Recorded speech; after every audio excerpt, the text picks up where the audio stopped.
he hablado en esta primera parte de aquellos temas útiles para entender lo que sea la necesidad de un equilibrio integral. Les he hablado de la parte biológica, de la parte emocional, del lóbulo prefrontal.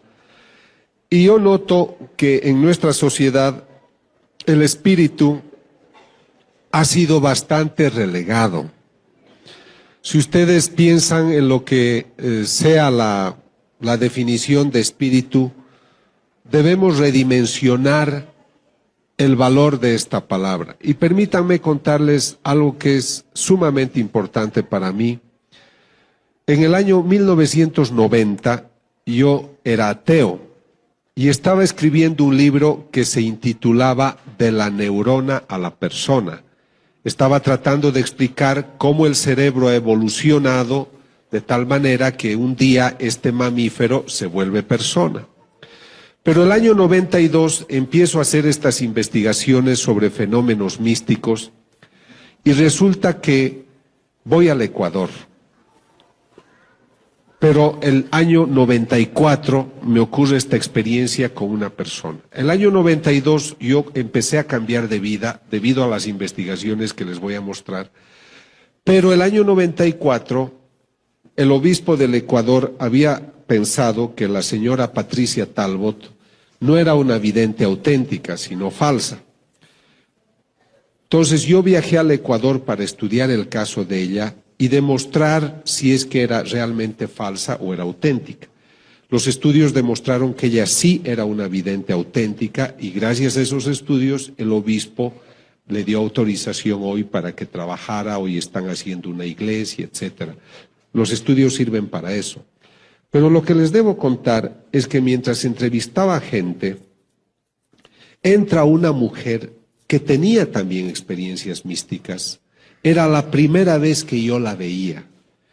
Yo no sé cómo llaman ustedes a las gentes que vienen del pueblo. Era una gente humilde, sencilla, sin ninguna formación, de unos 50 años, y me dice: yo tengo 2 mensajes de Jesús para usted.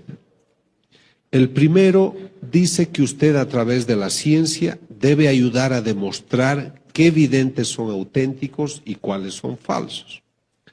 ¿Y cuál es el segundo mensaje?, le digo. Y me responde: dice el Señor que usted no sabe qué hacer con su libro de la neurona a la persona. Ella no podía saber esto. Yo estaba escribiendo ese libro en los años 90, el año 92 estaba en el 8º capítulo y dejé de escribir porque era un tema en clave atea. Entonces les estoy hablando de que esto es serio. Entonces ella me dice: y el Señor me ha dicho que le diga lo que usted no sabe. Me dijo: el alma es la vida. Dios nos da la vida a través de una animación del cuerpo. Lo que anima la vida en un cuerpo es el alma. Por eso el animal tiene alma animal. Por eso la planta tiene alma vegetal, porque tiene vida, pero no tienen espíritu. El perro no tiene espíritu, la planta no tiene espíritu. El espíritu es la parte divina que cada hombre tiene en sí, que Dios sopla al hombre en el momento que el hombre concibe con la mujer. El espíritu es la parte divina que tiene cada hombre y se expresa en la vida del hombre, se expresa a través de la conducta. Una persona como Teresa de Calcuta, una persona como el Papa Juan Pablo II, como muchos de ustedes, como todos ustedes, gente que está interesada en mejorar su parte espiritual, en mejorar su vida, en ayudar al prójimo, es gente que tiene una parte espiritual hermosa. Me falta tequila. Entonces lo que sucede es de que cuando nosotros nos alejamos de esa relación espiritual con lo espiritual, se achica la dimensión espiritual y nos materializamos. Por eso mi amigo millonario que tiene todo es infeliz, porque su dinero no le basta y va comprando placeres, pero no es feliz. El hombre que ignora su dimensión espiritual ignora los valores que vienen de esa dimensión. Entonces, este es el problema que nosotros tenemos. Por eso es que yo creo que nuestra sociedad debe volver a redescubrir su vida espiritual. Ahora, ¿qué ha pasado con el ambiente científico? Yo he estado muy cerca de la doctora Rita Levi Montalcini, premio Nobel de Medicina, porque ella descubrió cómo nacen las neuronas. Yo he trabajado cómo estimular bioeléctricamente las neuronas. Y ella me dice, pensar que el hombre tiene un espíritu es una ingenuidad. 50% de los premios Nobel, de los científicos que venden sus libros con mucho éxito, no creen en el espíritu. Ellos insisten en que venimos del mono. Ellos insisten en esas teorías de que somos fruto del caos, de los choques interplanetarios, de las primeras partículas que cayeron, que venimos del mono. Y ahora miren cuán inteligente es el hombre de hoy, que le es más fácil creer que venimos del mono que de Dios.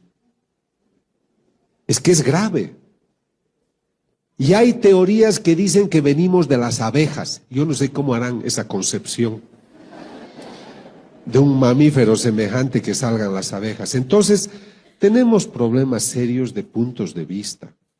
Pero a veces estas gentes tienen tanta fuerza que ellos son los que ganan.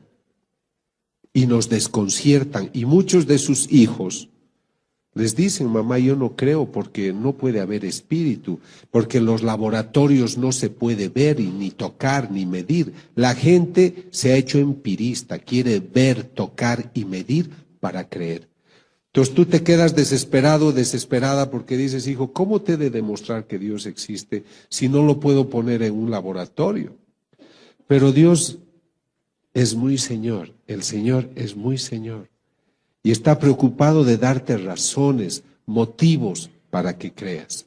Y creo que se sirve de muchas cosas. Y la primera experiencia que yo quiero presentarles es la siguiente.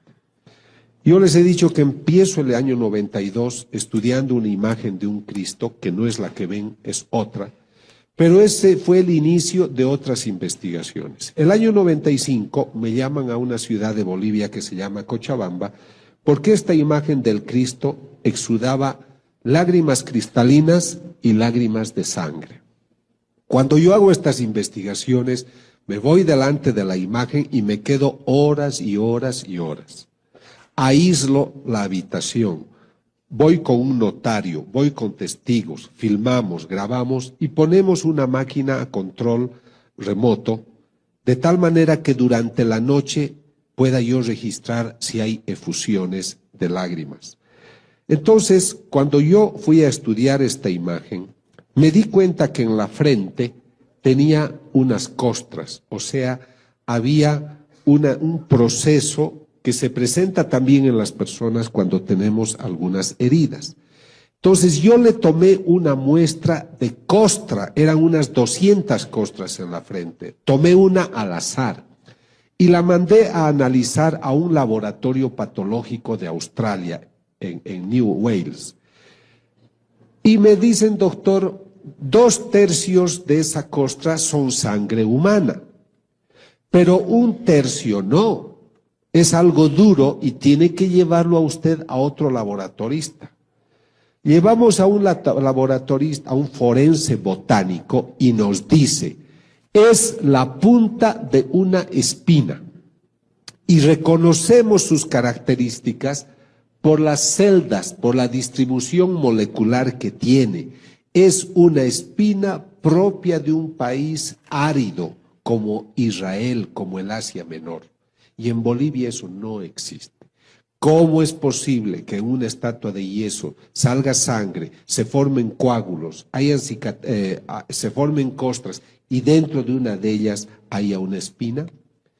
Muchas gentes cuando escuchan de esto dicen es que dentro de la imagen hay algún mecanismo que le hace exudar. Yo no estoy usando la palabra llorar, nosotros decimos exuda o tiene efusión de sangre o de lágrima. Entonces hago una tomografía axial computarizada que divide la imagen en 27 partes y dentro está vacía. No hay ningún mecanismo que justifique esta efusión. Pero muchos dicen es el ambiente, es la deshidratación, son los colores, etc. Compro otra imagen parecida y durante 2 años la coloco al lado de la que exuda. Jamás esta otra imagen tuvo esos supuestos cambios que eran debidos a los colores o a lo que sea el efecto del ambiente. Esta imagen exuda sangre y lágrimas cristalinas. Tomo una de las lágrimas cristalinas en un tubo de hematocrito, coloco en los tubos de ensayo, se seca la lágrima y quedan cristales de sal. Otra vez, como de una estatua de yeso, se seca el líquido y quedan cristales de sal. Eso no me puedo explicar. Hemos hecho 7 estudios en laboratorios del mundo, desde el año 1995 al 2000. Todos confirman que este es el estudio que se hace, la característica corresponde a genes de un ser humano. O sea, todo ese líquido corresponde a una persona. Ahora comprenderán que esto nosotros llamamos estudios a ciegas. ¿Qué quiere decir? Que yo voy donde está laboratorista a Nueva Orleans, a una oficina que se llama GenTest, uno de los mayores centros de estudio genético de Norteamérica, y esta doctora es una doctora que no ama para nada a los católicos, ella es de otra religión. Ella no sabe que esto viene de una estatua. Pero este señor que está ahí, Ron Tesoriero, es el australiano abogado que viaja conmigo para autentificar mis investigaciones, y él le dice, esta sangre viene de una estatua. Entonces ella se sorprende y ella dice, esto no puede ser que de una estatua de yeso salga esto. Pero su estudio confirma que esto proviene de una estatua y que es sangre humana. Bueno, ¿por qué yo hago estas investigaciones? Ahí es donde nace el Grupo Internacional para la Paz. Es un grupo que quiere ayudar a que la gente entienda estos fenómenos. No pedimos dinero a nadie. Es la primera vez que yo estoy vendiendo este libro porque es un libro de ciencia. Los libros que he hecho sobre ciencia y fe se los ha puesto a disposición. Algunos han comprado, otros no. Pero esto no se hace por dinero, ¿comprenden?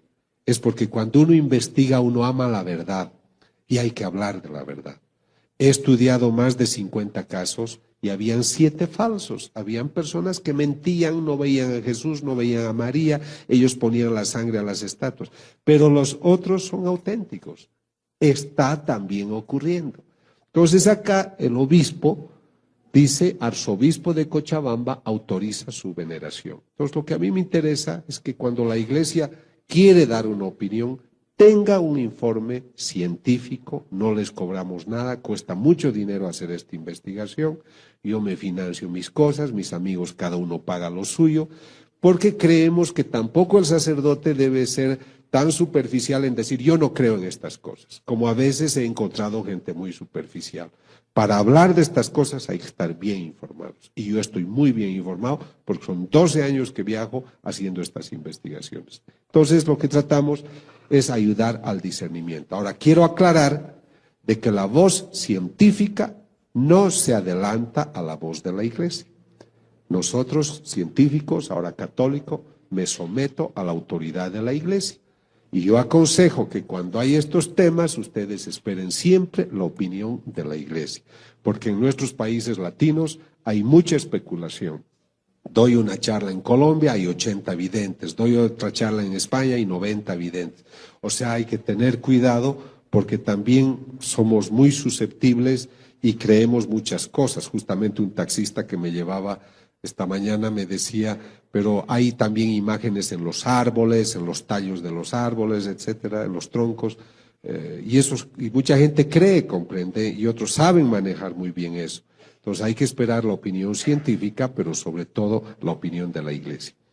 Estos estudios que yo realicé de varias investigaciones de apariciones de la Virgen, exudaciones, estigmatizaciones, llamaron la atención de la Fox, del canal de televisión americano. Entonces mandaron a este señor, que se llama Mike Willesee, a que me investigue. Ellos estaban preparando una película que se llamaba Estigmata, que es una mala película, pero ellos querían hacerse propaganda y pensaban que mis estudios eran falsos. Entonces mandaron a este señor para que él replique mis investigaciones en mi delante. Entonces ellos fueron a Bolivia, tomaron las muestras del Cristo. Hay una vidente de la que les vamos a hablar que se llama Catalina. Él dijo de que como esa vidente no había sido estudiada, que la traerían a México, al Hospital de Los Ángeles, para que la estudiaran, y que yo podría seguir las investigaciones, pero sin intervenir. Y el día 28 de julio de 1999 me sentarían en un sillón para decirme, yo salgo mejor del lado derecho por si acaso. Entonces, dice que estemos sentados en unas sillas que a través de un satélite nos van a entrevistar directamente desde el laboratorio donde ellos han hecho sus investigaciones para decirlo en público si hemos dicho la verdad o no. Entonces yo ese día estaba sentado y se contactan con los laboratoristas, 28 millones de personas veían que luego se ha hecho una película que se llama Signos de Dios, la ciencia prueba la fe, y pues fueron al laboratorio y la laboratorista dice, debo confirmar que los casos son auténticos. Y eso es lo que a mí me ha dado prestigio internacional, porque la Fox no es el Vaticano. Eran unos señores que querían hacer lo suyo, gastaron $2 millones, a mí no me pagaron ni un centavo por si acaso, pero ellos querían ver si esto era verdad o no. Y lo que podía haber sido algo negativo para mí se ha vuelto a favor, porque delante de todo el mundo, esa noche fueron 28 millones, pero luego ha ido a todo el mundo, pues han dicho, esto es verdad. Y entonces eso solamente quiero contarles para que sepan de que yo también, el investigador, he sido investigado. Han hecho una película de 2 horas, documental Signos de Dios, la ciencia prueba la fe, y pues allá ellos fueron los que estudiaron el caso de quien les hablaré luego. Cuando empecé a estudiar esa imagen del Cristo que lloraba, como yo era ateo, yo no estaba relacionado con miembros de la iglesia. Entonces muchos me dijeron de que no podía ser, de que cómo, me tienes que avisar antes para que yo pose, ¿no es cierto? Entonces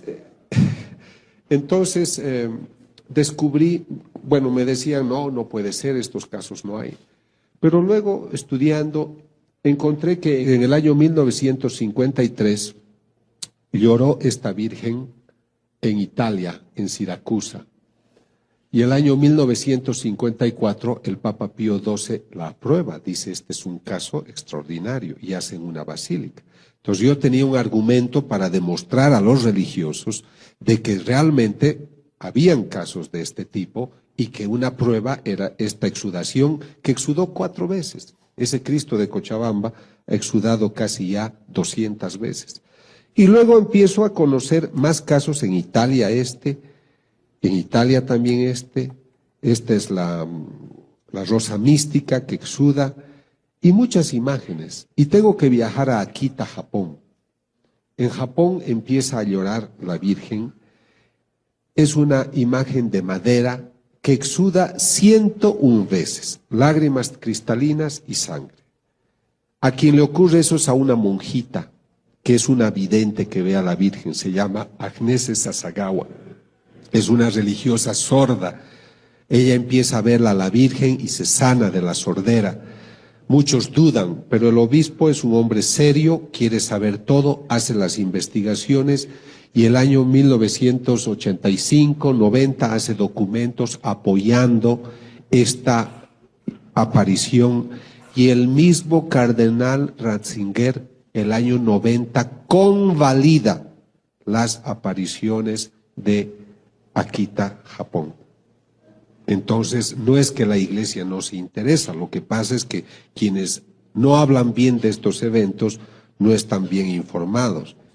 Luego tengo que viajar a Naju, Corea, donde otra imagen de la Virgen exuda 700 veces lágrimas cristalinas y sangre, como pueden ver acá.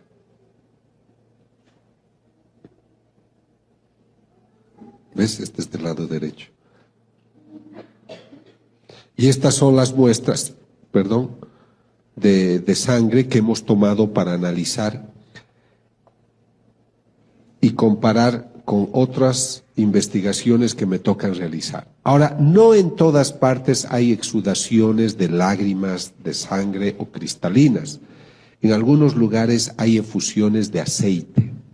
Esto ocurre en la casa de una estigmatizada que se llama Catalina, tiene a la Virgen de Fátima, y yo tomo las muestras y miren que estaba yo en México y extraigo el líquido y es aceite de oliva. Este estudio lo hice realizar en el Tecnológico de Monterrey porque yo estaba haciendo una investigación allá. ¿Cómo puede ser de que tengamos estas imágenes que exudan, y en este caso aceite? En muchos casos estos aceites los aplican a los enfermos y pues se sanan. Sé que han venido unas personas enfermas de cáncer y de otras enfermedades, les agradezco por su bondad. Ojalá Dios al volver a sus casas les dé una linda sorpresa de cariño y de sanación física, espiritual, si es su voluntad. Luego voy a Colombia, a Medellín, porque en Medellín ha ocurrido algo único, y escuchen con atención porque es muy bonito. Es una escuela de niños huérfanos, dirigen unas monjitas. Esta imagen de la Virgen la tienen en el patio, es un póster grande, pero ya está hace más de 30 años y se ha despintado. Y para sorpresa de todos, empieza a aparecer el color, como si alguien empezara a pintar. Y hasta hoy nadie puede describir cómo se ha podido realizar. Y ocurre de que tiene cada vez unas exudaciones de líquido transparente con mucha frecuencia. La llaman la imagen de la Virgen renovada, es la de María Auxiliadora. Ahora voy a entrar a un tema que es muy interesante y que seguramente lo voy a tratar con más profundidad. Me llama el cardenal de Buenos Aires. Les recalco esto porque la Iglesia, después de tantos años de trabajo, valora estas investigaciones. Entonces me llaman porque en Buenos Aires resulta que hoy hay la moda de que cierta gente comulga con la mano. Entonces alguien hizo caer la hostia y como la hostia estaba sucia, ya no la quiso levantar, consagrada. Entonces alguien le avisa al sacerdote, el sacerdote la toma y la pone en esta fuente y la deposita en agua para que se disuelva, que es una norma que ellos tienen, y luego le echan en una plantita. A los 5 o 6 días que estaba en el tabernáculo, abre el tabernáculo y ve que en vez de haberse desintegrado, hay unas manchas rojizas. En sus distintas formas, ve que el líquido aumenta en los días sucesivos, y es ahí donde me invitan a mí a tomar una muestra y saber de qué se trata. Yo viajo varias veces y tengo 2 muestras. Una es una masa gelatinosa, porque les he contado de una hostia, pero lo mismo ocurrió con otra hostia. Son 2 hostias que debo estudiar. Una es esta y otra es una que exudó el año 96, que tuvo esta efusión y que se ha vuelto costra seca. Ahora, yo viajo a Norteamérica, a unos laboratorios de California, llevando esta muestra. Yo no les digo esto viene de una hostia. El estudio a ciegas consiste, señores laboratoristas, tengo esta muestra, analícenla. ¿Cuál es el resultado? Doctor, la muestra que usted ha traído es músculo del corazón, músculo del miocardio, del ventrículo izquierdo. Es el primer resultado. Pero hay muchas cosas que descubrir. Este estudio ya lo estamos realizando desde el año 99. Pero hace un par de meses descubrimos que había un gran experto en cardiología, en patología y en bioquímica. Es el único profesor que ha escrito un libro, Cómo pronosticar de qué ha muerto una persona cuando el corazón ha sido lesionado. Entonces, este profesor es un profesor muy famoso, el profesor Tsugibe. Entonces, se le entregan a él las muestras y él dice, esta persona que tenía este corazón tiene que haber muerto muy maltratada, porque en su corazón hay lesiones que muestran que ha sido muy golpeado. A este hombre lo han torturado. Él no sabe que esto es una hostia. Y luego, ¿qué es lo que sucede? Él dice, pero algo ustedes me tienen que explicar. ¿Cómo es posible que cuando yo estaba estudiando esta muestra, la muestra palpitaba, latía? Así que explíquenme cómo le sacan ustedes el corazón a un muerto y me lo traen vivo hasta mi laboratorio en Nueva York. Profesor Tsugibe, no es lo que usted piensa.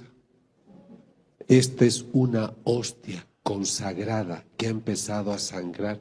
Imagínense, él tiene más pelos que yo, casi se los todos. Porque imagínate a un hombre que le digas de esta masa de trigo que se ha vuelto sangre, se ha coagulado, hay una muestra de músculo del corazón. Pero ahí no termina la cosa, porque como él dijo, díganme cómo es posible que esté viva. Les estoy hablando de que esto estoy estudiando desde el 99. Son 5 años, amigos, que la muestra está en mi poder.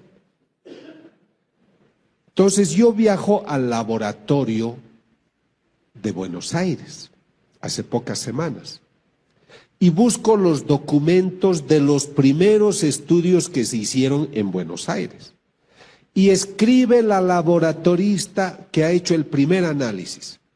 Dice, se observan unos líquidos, glóbulos rojos, se observan glóbulos blancos, hemoglobina. Lo que me llama la atención es que las células estén palpitando y que estén latiendo.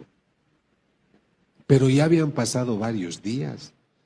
A los 15 minutos los glóbulos rojos, los glóbulos blancos ya se descomponen. Entonces, ahí es que me interesó mucho el tema del corazón y me entero de que en el siglo VIII, en Lanciano, una población al sur de Italia, un sacerdote celebraba la misa y dudaba si Cristo estaba presente en la Eucaristía o no. Él dudó y el momento de su duda, la hostia se vuelve sangre y se coagula. Y se vuelve esta pieza de carne que si ustedes van hoy o viajan después a Lanciano la pueden ver, veo que algunos ya lo han hecho, pero el vino se vuelve unos grumos que son 5 grumos de sangre, es como un algodoncito de sangre, pero son de distinto tamaño los 5 y cada uno pesa igual. Y ellos, los italianos, la conferencia episcopal, invita en los años 70, esto ha ocurrido en el siglo VIII, repito, pero se conserva. Y entonces invitan a este profesor, que es el profesor Linoli, experto en bioquímica, patólogo, a que haga estudio. Y este doctor nos dice, es músculo del corazón, igual que la muestra que ustedes tienen. O sea que la muestra que yo tengo de la hostia de Buenos Aires, que es de los años 90, 2000, es la misma que esta. es de la misma persona. ¿Qué opina? Lo demás ya no les cuento porque si no ya no se compran mi libro.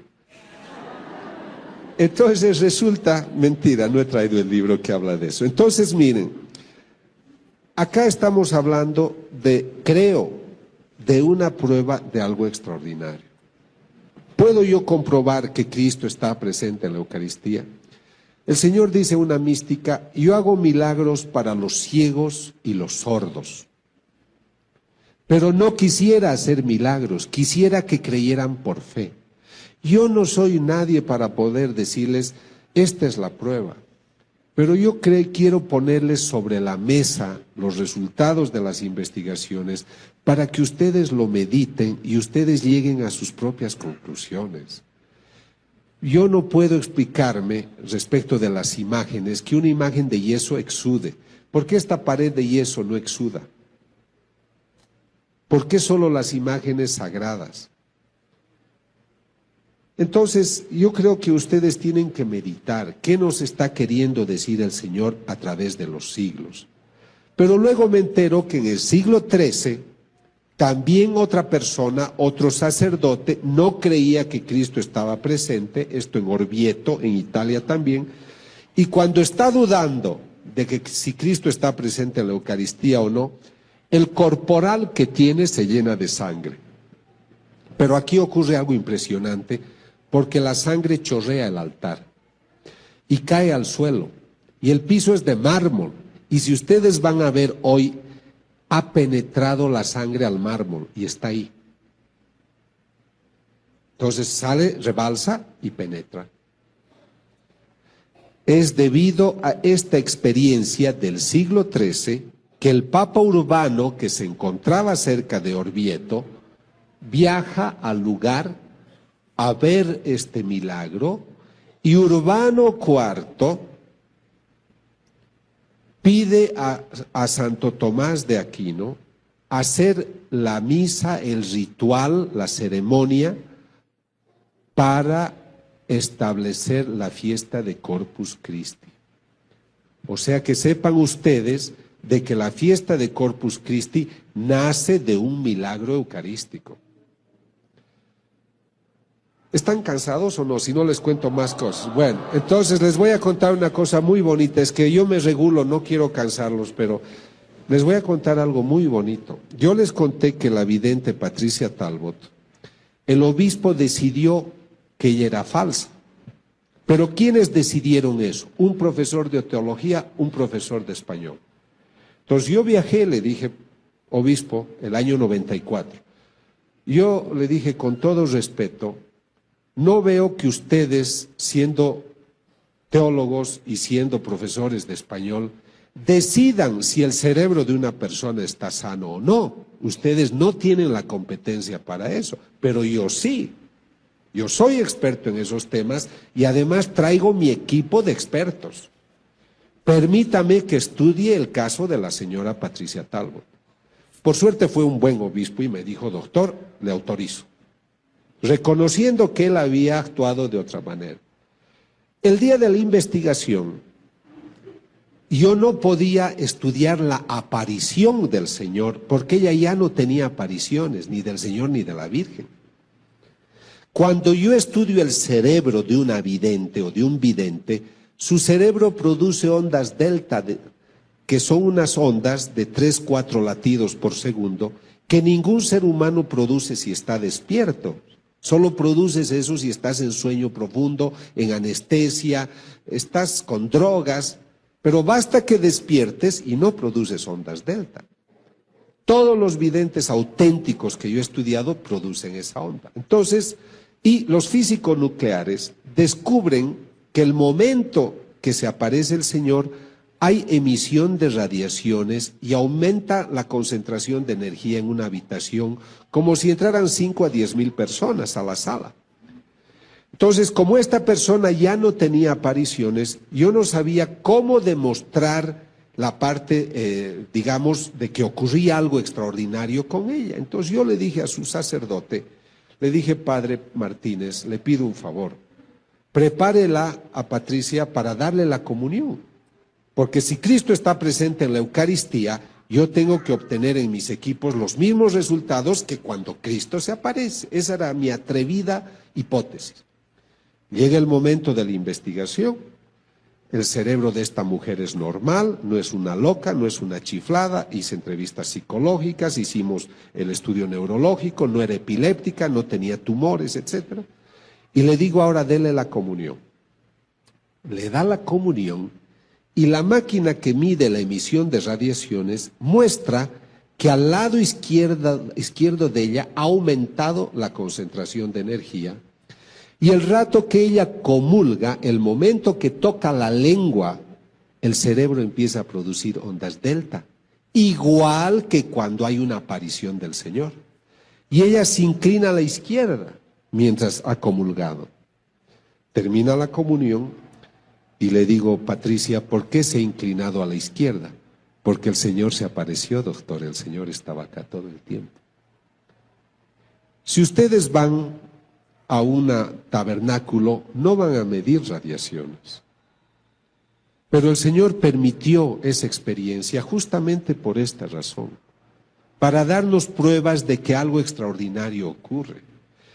Yo les diré, me he dedicado a hacer estas investigaciones, pero también tengo un poco de vergüenza ante Dios, porque cuando investigamos el primer caso de la vidente Nancy Fowler en Norteamérica,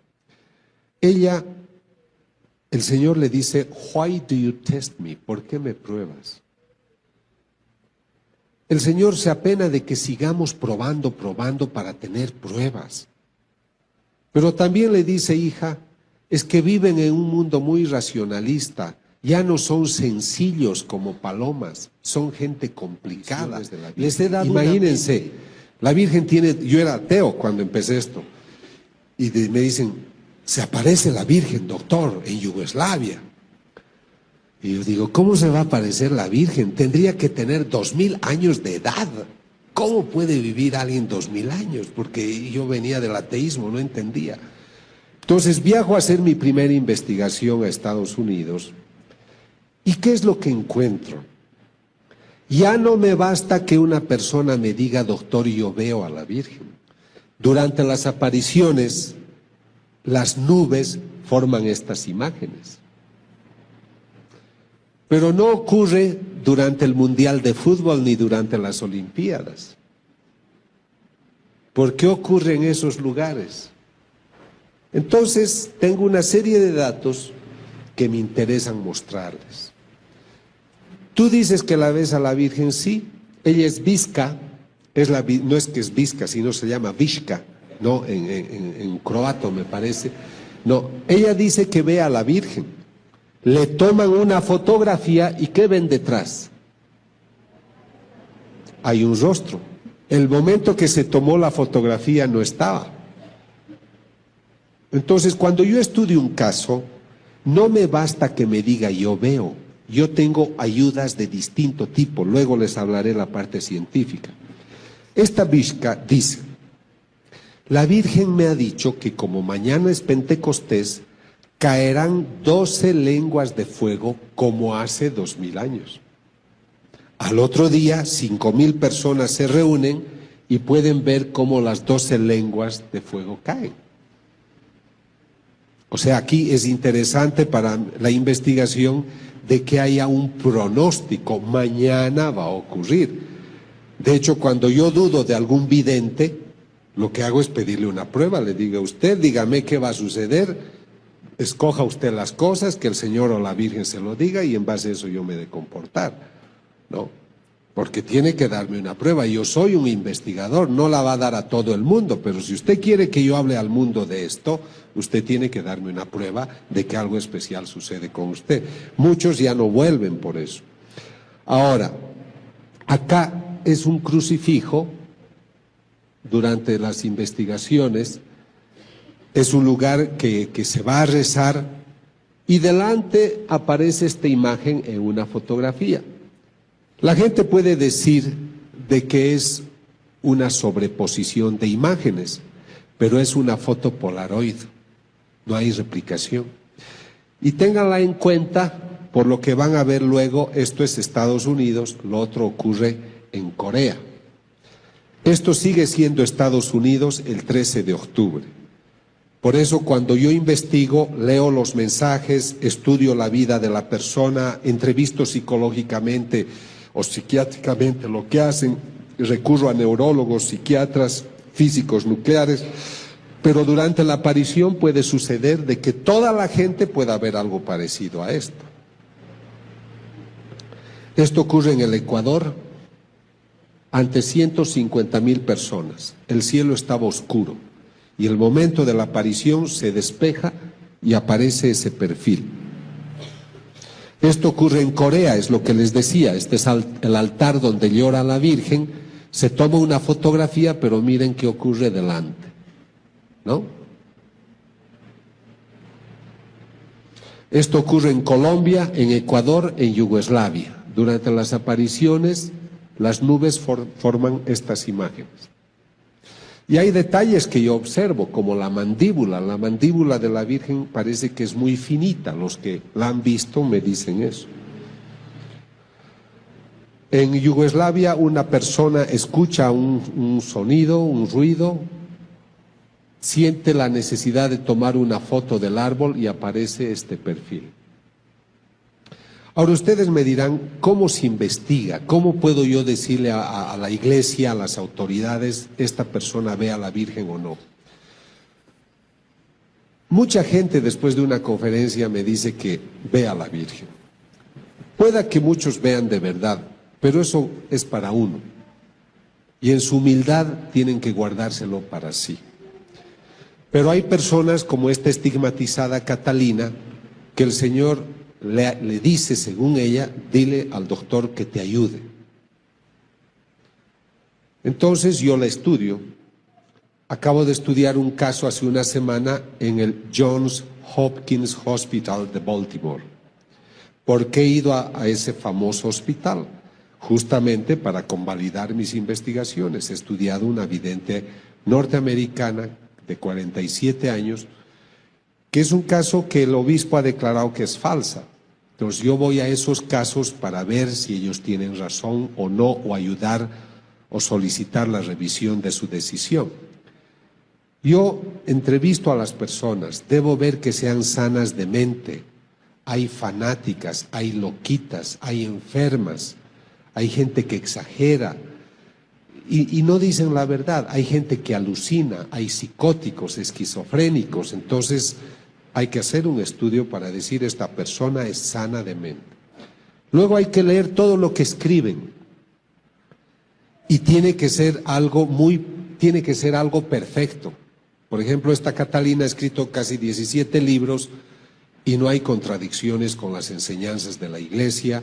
Es una persona que no tiene la formación cultural para darte una cita de 40 citas bíblicas, o que tú estés pensando algo y ella te responda, o ese texto de la misa, o los otros dos que van a poder leer, o los que quieran, pues te están mostrando cosas que ningún ser humano sabe. Yo cuando leo esos libros me sorprendo de la belleza que tratan. Ellos no tienen la formación, entonces veo que algo extraordinario pasa con ellos. Luego estudio con aparatos. Antes de los equipos veo su estilo de vida. Yo viajo de incógnito, les veo cómo viven. Yo he descubierto una vidente falsa en Ecuador, porque yo le decía, ¿y usted cuándo va a misa? Nunca la veo en la iglesia, era un pueblito. Es que yo voy a la misa con mi director espiritual. Le digo, ¿y dónde está su director espiritual? Ha viajado. Pero, ¿y cuándo usted reza? Nunca la veo ir al oratorio. Es que yo rezo en mi cama en la noche, me levanto, hago ayunos, duermo en el suelo. Todo era mentira. Pero recibía dinero y había gente que la buscaba y un sacerdote la apoyaba, ¿comprendes? Pero era todo mentira. Un día fuimos a la misa juntos y hacía calor cerca de Guayaquil. Hacía tanta calor que ella, como le hacía calor, era domingo, se salió de la misa y no escuchó la misa. Ningún vidente un domingo va a dejar de escuchar una misa, solo porque hace calor. Entonces hay que estudiar también el estilo de vida. Hay tipos que son muy callados, otros que hablan más, pero todos son muy valientes. todos son perseguidos porque les calumnian, les dicen muchas cosas feas, pero son valientes porque perseveran. Los falsos casi siempre vienen y me dicen, yo soy vidente, además el Señor ha dicho que usted es una maravilla, que usted es un santo, que usted es melenudo, que usted tiene una linda cabellera, todo. Yo no les creo, ¿comprende? O sea, me echan muchos piropos y en general el Señor no es así. El Señor puede decir, mi hijo me sirve, mi hijo me ayuda, pero no te va a dar tantos piropos, ¿comprendes? En cambio los falsos te dicen, te adulan de muchas maneras. Por eso cuando viajamos no permitimos que nos paguen un hotel, que nos alojen en sus casas.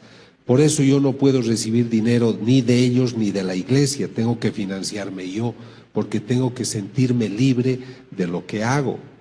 He tenido un grave problema en un país centroamericano.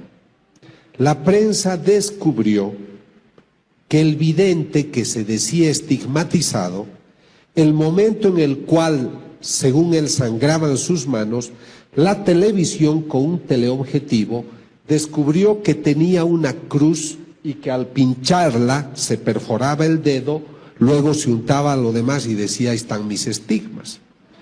Entonces, el grupo que le ayudaba a este estigmatizado de unos 50 años, me llama y me dice, doctor, ayúdenos porque la prensa nos está atacando y dicen que este hombre es falso. Como yo soy Robin Hood, como soy el mosquetero que ayuda a los que tienen problemas, viajé para hacerme problemas. Entonces yo llego al lugar y le digo, me interesa verlo al vidente. Me llevan a un lugar, el grupo que lo apoya al hombre, que le ha regalado un auto de $50,000, que vive en una linda casa, que el tipo ya no trabaja, vive como un rey el hombre, eso también yo observo, ¿no? Entonces les digo, bueno, aquí estoy. Lo entrevisto al hombre, no me dio la impresión que era místico, para nada, pero yo debo tener pruebas, no me debo basar en mi impresión. Entonces les digo, muéstrenme todo el material que tienen de cuando tiene sus estigmas. Y me dicen, doctor, hemos viajado a España al convento donde está la santa que él representa, porque él habla como mujer y habla de una santa, etcétera. Entonces me muestran las películas donde está sangrando, 5 películas, y descubro en las 5 el momento que se perfora. Entonces yo he ido a ayudarle a descubrir que era falsa la perforación y descubro que otras 5 veces se ha perforado. Y yo le digo al grupo, queridos amigos, lamentablemente no les puedo ayudar porque el Señor realmente tiene la cruz con agujas que Él se perfora. Me querían golpear, me querían sacar por la ventana porque estaban molestos de que yo descubra una falsedad. Entonces, este es un problema. Hay gente que se hace fanática y que cree cualquier cosa. Por eso, no protesten contra la iglesia. Yo sé que a veces algunas autoridades son severas con ciertos videntes auténticos, pero estos están con Dios y al final la luz va a salir. Pero no hay que adelantarse, no hay que faltar al respeto a la decisión de la iglesia. Yo he estudiado 3 casos importantes y maravillosos de videntes que eran auténticos y luego han cambiado de vida y se han vuelto personas desagradables. ¿Qué pasaba si el obispo de ese lugar las habría aprobado? Harían el ridículo ahora. Entonces, por eso la iglesia está protegida por el Espíritu Santo. Y no tenemos que hacer depender nuestra fe de estos eventos. Estos eventos nos están despertando la fe, como ha sido mi caso. A ustedes estoy seguro que ahora van a comulgar con más entusiasmo. Pero no dependamos de la vidente, del vidente. Ellos son unos instrumentos que nos tienen que llevar a las enseñanzas de la iglesia, al dogma. Y entonces vamos a vivir mejor. Yo vivo mejor mis misas gracias a muchas cosas que me han dicho los videntes. Pero yo no estoy esperándolo al vidente, lo que me interesa es encontrarme con el Señor en el Santísimo. Entonces tengan presentes, sean prudentes, gocen de estos regalos. Llévense esos libros maravillosos que les van a hablar de un Dios que está hablando al hombre de hoy, porque está preocupado. de un hombre que ha erigido otros dioses y se ha olvidado de él. Realmente, para mí, el concepto fundamental de todas estas apariciones es que el Señor se aparece para decirnos que existe y que nosotros nos hemos olvidado de él. Ahora, con esto yo ya termino.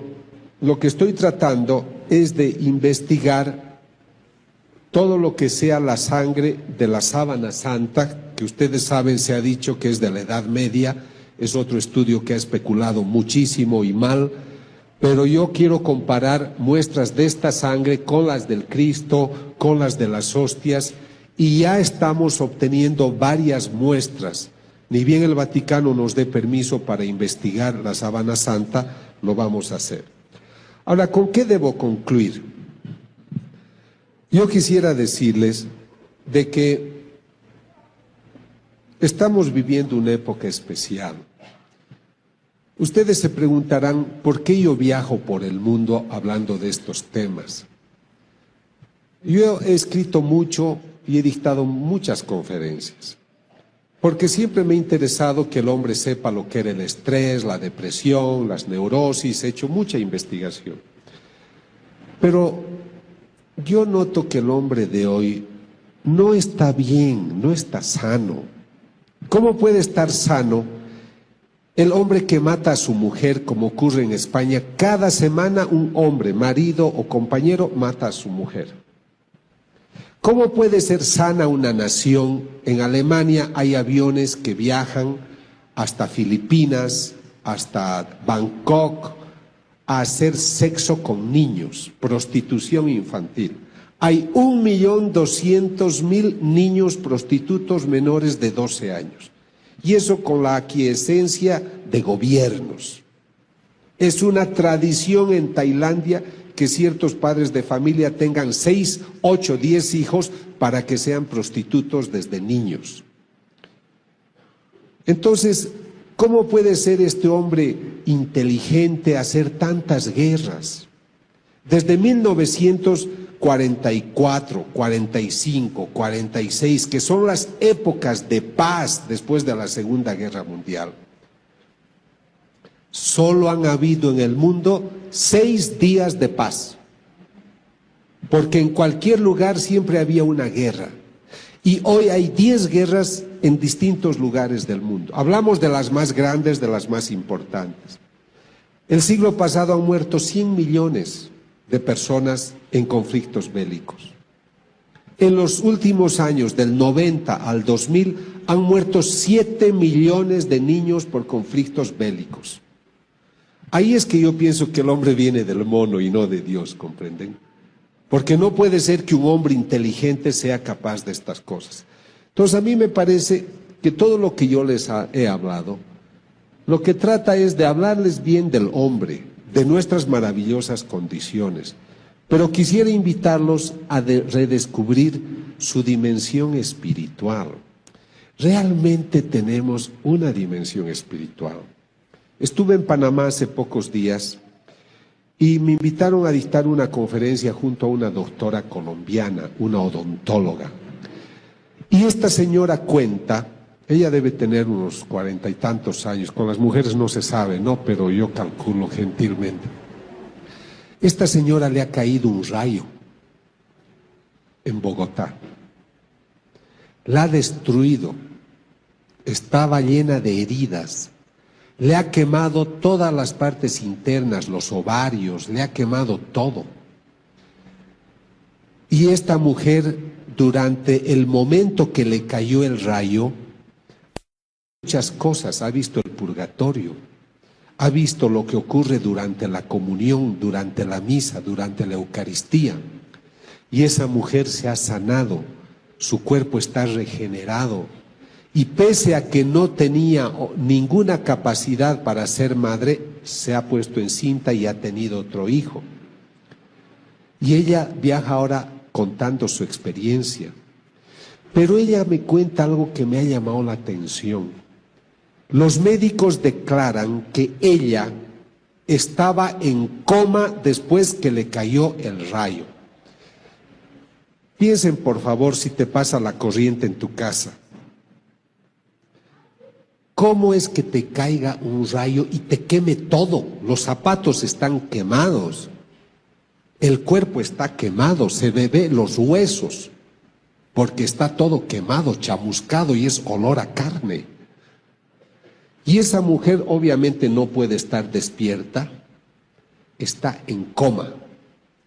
Pero ¿qué cuenta ella? Que ella se encontraba en Yugoslavia, pidiéndole a una señora que rezaba mucho, que rezara por su alma. Esta doctora fue la que hizo grandes movimientos en favor del aborto en Colombia, en favor de la eutanasia. Y durante el momento que le cae el rayo, tiene una visión de cómo ella se está por caer al purgatorio. Y una voz le dice, tú mereces irte al último lugar del purgatorio, que es cerca del infierno, y es horroroso. Y ve unos monstruos y ve cosas feas. Esto es lo que ella relata y es una persona seria. Y entonces ella está desesperada, dice, no puede ser que mi alma se esté perdiendo. Yo no creía en estas cosas, yo no creía en Dios. Y el Señor le permite volver a la vida y la cura para que hable de estas cosas. Por eso ella viaja por el mundo hablando de estos temas. ¿Por qué les cuento esto? Porque si ella estaba en coma en Bogotá, ¿cómo es que estaba en Yugoslavia pidiéndole a oración y pidiendo oración a otras personas y ella se veía lo que los médicos estaban haciendo con ella? Para mí este es un caso interesante porque demuestra que tenemos un espíritu, que es el que se estaba moviendo para pedir oraciones. Por eso hacen bien ustedes cuando hacen oraciones de reparación. Me da pena que hayan personas enfermas, pero benditas las personas enfermas, porque a través de ellos el Señor salva a mucha gente. Entonces esta mujer ha tenido una experiencia extraordinaria y les voy a contar otra que a mí me consta más. Yo estoy trabajando para que la gente redescubra el espíritu. Entonces un día en Londres, un automóvil atropella a un señor. Escuchen esto porque es muy interesante. Este señor tiene unos 60 años, lo atropella el auto, está de muerte, lo meten de emergencia y el tipo muere. Entonces lo bajan a una sección donde está el tanatorio y de repente el hombre empieza a gritar y dice, sáquenme de aquí, socorro, ayuda, etcétera, y el tipo está vivo.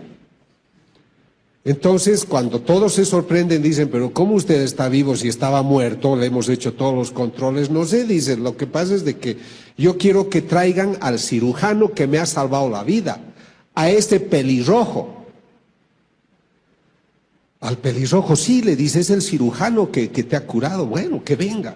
Y quiero agradecerle a esa enfermera gordita que corría por todas partes buscando todo para poder ayudarme. Yo quiero agradecerles a los dos. Y los médicos se miran la cara sorprendidos porque dicen, ¿cómo es posible que este hombre haya podido ver y me hable del pelirrojo y de la gorda porque él era ciego de nacimiento? ¿Se dan cuenta? Entonces este hombre estaba viendo con su otra naturaleza, que es la dimensión espiritual. Yo voy a hablar el próximo sábado, y no lleven sus celulares por si acaso, en la Universidad Interamericana, Intercontinental. Quisiera que inviten a otra gente, porque yo creo que esta es una oportunidad para reflexionar sobre estos temas. Yo les quiero decir, a mí nadie me paga por hacer estas cosas. Pasamos muchos apuros para hacer estos viajes, pero los hacemos con dignidad, porque es un homenaje a la gente, es un homenaje a la verdad natural y a la verdad sobrenatural, para que las personas comprendan de que algo extraordinario está ocurriendo en el mundo y ustedes son privilegiados en tener acceso a esta información, porque mucha gente no tiene acceso a esta información. Y si Dios está permitiendo que ocurran estos casos extraordinarios, ustedes en México tienen la maravilla de la Virgen de Guadalupe. Así se ha ido repitiendo porque Dios está pendiente del hombre. Somos nosotros los que le damos la espalda, somos nosotros los que no queremos estar cerca de Él. Somos nosotros los que nos bautizamos y solo 15% se acuerda de Él los domingos. y sobre todo nos acordamos de Él cuando tenemos problemas. Yo creo que todo lo que nos está ocurriendo es para recordarnos que está vivo. El Señor dice: yo soy un mendigo, porque estoy esperando que el hombre me pueda donar lo que más quiero, y es su corazón. Eso es lo único que espero. Pero todo depende de su voluntad, porque el hombre es libre para amarme. Él puede construir otros dioses si él quiere, pero yo lo he creado para poblar el cielo y no para poblar el infierno. Yo no soy un Dios que castiga, soy un Dios que se apena por el pecado. No te condeno, lo que quiero es más bien salvarte, quiero sacar de la muerte vida, porque yo he vencido a la muerte. Cuando yo leo estos mensajes, y cuando se lleven esos libros, léanlos poco a poco. Yo hago una cosa, me voy a una iglesia a leerlos delante del Santísimo, porque escuchas esa voz viva, escuchas a ese Dios que te está hablando aún hoy. Seamos generosos, no estamos bien, nuestra economía no va bien, la gasolina está aumentando, los conflictos bélicos aumentan, viajar cada vez se hace difícil, sacar una visa para ir a un país. ¿Cuántos mexicanos mueren en las fronteras simplemente porque no pueden ir tranquilos a México y de otros a Estados Unidos y de otros países? Porque hemos perdido ese sentido de hermandad. ¿Y cuándo vamos a cambiar? ¿A la fuerza, por el castigo? ¿Por qué no empezamos entre nosotros a ser mejores hermanos? Aquí hay un apostolado que es el apostolado de la nueva evangelización. Están afuera las personas que les pueden informar.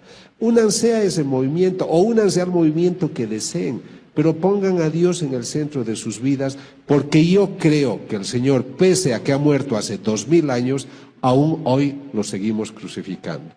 Pero ojalá el Señor hoy pueda decir: yo hoy he tenido un momento bonito porque estuve en México con gente grata, y espero que el Señor pueda encontrar en sus corazones un lugar que le ha dicho a un vidente, le ha dicho: ¿qué te hace pensar que porque soy Dios no merezco ternura? Y al vidente de Panamá, que es un joven maravilloso que se va a ordenar sacerdote el próximo 6 de enero, el Señor le ha dicho: hijo, por favor, no enfríes tu corazón, porque ese es el único lugar cálido que hoy tengo para descansar. Que el Señor hoy encuentre en sus corazones muchos lugares cálidos. Gracias.